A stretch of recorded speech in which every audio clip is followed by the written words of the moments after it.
Bonjour à tous, aujourd'hui on se retrouve pour le market recap du 5 juillet 2024. Donc on est vendredi, on a des annonces échos sur la session de New York, donc on va rester tranquille, on va rester patient pour ce jour-là. On va rester, on va rester sécuritaire, on va pas faire les cowboys, d'accord. En fin de semaine comme ça sert strictement à rien. Donc les gars, comme on en a parlé sur les précédentes vidéos, on a un marché haussier, on a un euro USD qui repasse haussier, donc ça, on a vraiment la confirmation absolue euh, que c'est le cas en fait, hein. C'est très clairement ce qui est en train de se passer. Donc là, ce qu'il y a à attendre en fait, il n'y a pas grand chose à attendre. C'est-à-dire que moi, la seule chose que j'attends, je vais arrêter de bégayer bientôt, vous inquiétez pas. Haussier, ok, ça c'est break, parfait.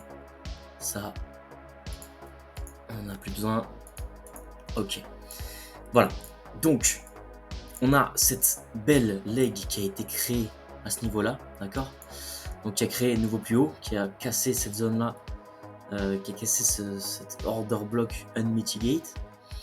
Voilà, donc c'est parfait. On a donc une confirmation de changement de tendance. Ce qu'il faut donc prendre en compte, c'est cet order block.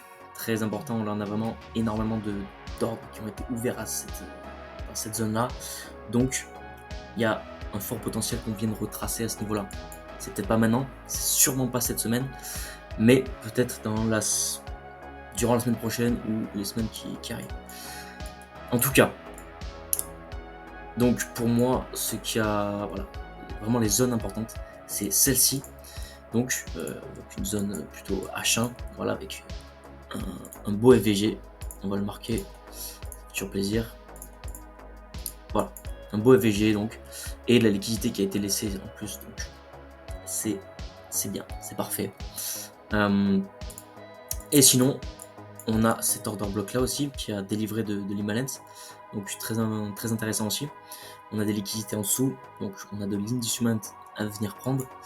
Donc il m'intéresse aussi fortement. Mais bien sûr, c'est quasiment impossible qu'on revienne le chercher d'ici ce soir, sachant que je ne vais pas ouvrir de position avant la fermeture des marchés. Donc je pense qu'aujourd'hui il n'y aura aucune position, à part si en petite time frame j'arrive à trouver un setup tout simplement de vente. Donc là, comme vous pouvez le voir, voilà, il est quasiment 9h. Dans un quart d'heure, il est 9h. Enfin, il est 9h. Pour moi, il est 14h, mais vous avez compris, la session de Londres va ouvrir.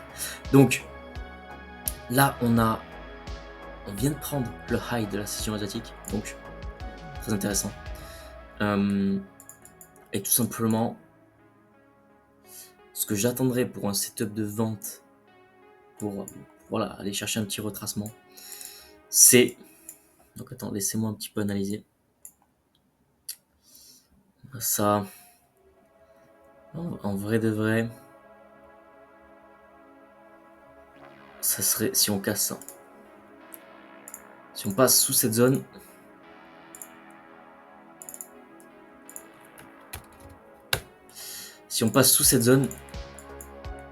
ok, donc si on casse ce range ici, je chercherai des ventes, d'accord. Donc par exemple si on a un petit marché qui vient nous faire ça, tac, voilà, qui nous prend des liquidités, tac, truc comme ça. Là, j'hésiterai pas à prendre, ok, j'hésiterai pas. Donc ça peut très bien se passer durant la session de Londres, mais on verra, peut-être que ça sera sûrement durant la session de New York. Sauf que ce soir je pars à Phuket, donc je pourrais pas trader durant la session de New York. Voilà. En plus de ça, il y a des annonces économiques, donc voilà, c'est parfait. Tout simplement. Voilà, j'ai rien d'autre à dire. Donc là, ouais, on a cette zone là sur laquelle on peut réagir, hein, d'ailleurs. C'est très fort. Il y a une grosse probabilité qu'on réagisse dessus et qu'on crée de nouveaux plus hauts. Voilà. On peut très bien faire ça, tac, et repartir. C'est pas lui. Tac, faire ça, tu vois. Voilà, à voir, à voir, à voir. Mais pour l'instant, on reste sur ça. On attend de voir ce qui va se passer. Voilà. Inducement, en vrai de vrai, ouais, c'est un beau setup d'achat ici. Mais vu comment on est,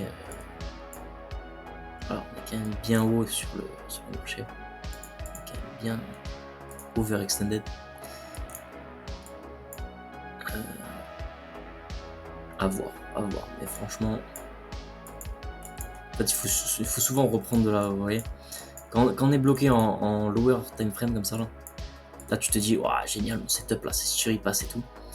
Parce que t'es bloqué uniquement avec cette vision là, tu vois. C'est comme si t'avais des œillères, comme un cheval, tu vois. T'as des œillères, tu vois uniquement ce qu'il y a devant toi. Tu vois pas tous les détails qui s'offrent à toi, à droite et à gauche et à droite. Mais c'est pour ça que c'est très important de prendre du recul et de se rendre compte que là, finalement, le setup en 1 minute, il n'est pas si bien que ça. Tu vois, il est quand même bien risqué. Il y a de fortes chances qu'on vienne en dessous. Voilà. Voilà les gars, petit conseil. Voilà, ça fait plaisir d'apporter de la valeur. N'hésitez pas. Mettez-moi en commentaire si vous voulez des conseils, si vous voulez que je vous sorte un certain type de vidéo. Ça m'intéresse. Donnez-moi des idées. Voilà. Sinon, je continue à faire ces vidéos-là où voilà, j'analyse les marchés, on parle un petit peu de marché, on parle un petit peu de psychologie. Enfin, en fait, je dis tout ce qui me sort par la tête. C'est de l'impro, c'est de l'authentique, c'est let's go. Les gars, portez-vous bien, protégez votre capital, n'oubliez pas, c'est très important. Et puis n'oubliez pas de faire de l'argent, tout simplement les gars. N'oubliez pas. Allez, bisous les mecs.